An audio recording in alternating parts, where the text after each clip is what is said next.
उत्तराखंड सरकार में मंत्रिमंडल का विस्तार होगा जल्द। बीजेपी हाईकमान की मुहर के बाद होगा आखिरी फैसला। बता दें, तीरथ सिंह रावत के उत्तराखंड के नए सीएम बनते ही इस बात की चर्चा तेज हो गई है कि उनके नए मंत्रिमंडल में किन मंत्रियों को जगह मिलेगी, कौन कैबिनेट से बाहर जाएगा। सीएम तीरथ सिंह रावत के नए मंत्रिमंडल पर अंतिम फैसला दिल्ली में बैठे आलाकमान जी करेंगे।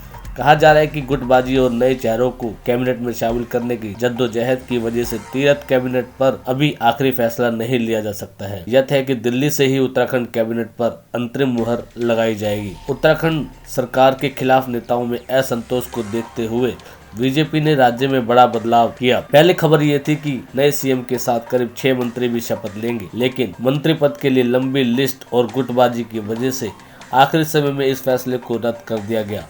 कई विधायकों के मंत्री न बन पाने की वजह से त्रिवेंद्र सरकार के खिलाफ असंतोष का माहौल उसकी सत्ता जाने की एक बड़ी वजह मानी जा रही है।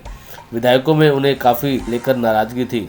नए मंत्रिमंडल को चुनना बड़ी चुनौती। त्रिवेंद्र सरकार में लंबे समय तक कैबिनेट विस्तार नहीं हुआ था और 3 अहम पद काफी समय से खाली पड़े हुए थे। विधायक अब नए कैबिनेट में जगह पाने के लिए काफी जद्दोजहद कर रहे हैं। वहीं नए सीएम पर भी काफी दबाव है। ऐसे में कैबिनेट के लिए नए चेहरों को चुनना और उनके सामने एक बड़ी चुनौती मानी जा रही है। दिल्ली में ही होगा इस कैबिनेट का फैसला। सीएम तीरथ सिंह रावत खुद भी नई कैबिनेट के लिए संगठन से बातचीत कर रहे हैं। अगले साल उत्तराखंड में विधानसभा चुनाव होने हैं। ऐसे में संगठन की राय कैबिनेट के लिए काफ़ी अहम है। माना जा रहा है कि लंबे समय से रहने वाले विधायकों और कुछ पुराने मंत्रियों को भी नए कैबिनेट में जगह दी जा सकती है। वहीं चुनाव को देखते हुए जातीय और क्षेत्रीय समीकरण को भी नज़रअंदाज नहीं किया जा सकता है। जल्द ही उत्तराखंड में नए कैबिनेट गठन की उम्मीद बताई जा रही है। नए सीएम इस बारे में जल्द ही कोई फैसला लेंगे। वरिष्ठ नेताओं से भी इस बारे में बातचीत की जाएगी।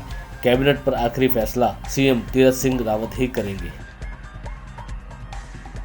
बंगाल चुनाव को लेकर शुभेंदु अधिकारी आज शक्ति प्रदर्शन के साथ हल्दिया में करेंगे नामांकन। मिथुन चक्रवर्ती भी होंगे शामिल।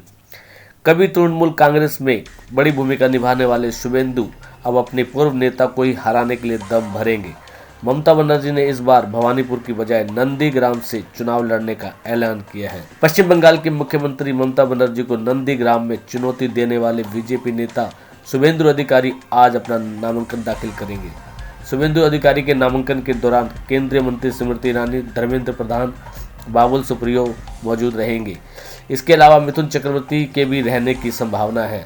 शुभेंदु ने चुनौती दी थी कि वो ममता बनर्जी को 50,000 वोटों से हराएंगे। शुभेंदु अधिकारी का आज का कार्यक्रम आपको बता दें कि शुभेंदु अधिकारी सुबह 8 से 8:30 तक नंदीग्राम के वाहिनी मंदिर में पूजा करेंगे। इसके बाद 9 से 9:30 बजे नंदीग्राम के जानकीनाथ मंदिर में पूजा करेंगे। हल्दिया में सुबह 11 से 11:30 बजे के बीच में हल्दिया के खुदीराम मोड़ पे एक शो होगा। हल्दिया के एसडीओ दफ्तर में नामांकन दाखिल करेंगे, लेकिन नामांकन से पहले ही शुभेंदु ने न सिर्फ अपनी जीत का दावा किया बल्कि यह बता दिया कि आने वाले दिनों में नंदीग्राम का सियासी संग्राम पहले से ज्यादा तल्ख होगा। शुभेंदु ने कहा कि ममता हारेगी। बीजेपी दुनिया की सबसे बड़ी पार्टी है। पश्चिम बंगाल की सरकार कुछ दिनों की रह गई है। पिछले 10 सालों से ममता बनर्जी सिर्फ तुष्टीकरण और ध्रुवीकरण की राजनीति कर रही है। दीदी रोहिंग्याओं के समर्थन में रैली कर रही है। वो रात में हिंदू और दिन में मस्जिदों में जाती है। वहीं फिल्म अभिनेता मिथुन चक्रवर्ती आज से नंदीग्राम से चुनाव प्रचार का आगाज कर सकते हैं। मिथुन चक्रवर्ती ने 7 मार्च को ब्रिगेड सभा में बीजेपी में शामिल हुए थे। अब आज वे बंगाल में बीजेपी उम्मीदवार के चुनाव प्रचार के लिए मैदान में उतर सकते हैं। ऐसा माना जा रहा है कि नंदीग्राम में बीजेपी के उम्मीदवार शुभेंदु अधिकारी के पक्ष में चुनाव प्रचार कर बंगाल चुनाव प्रचार का शुभारंभ करेंगे।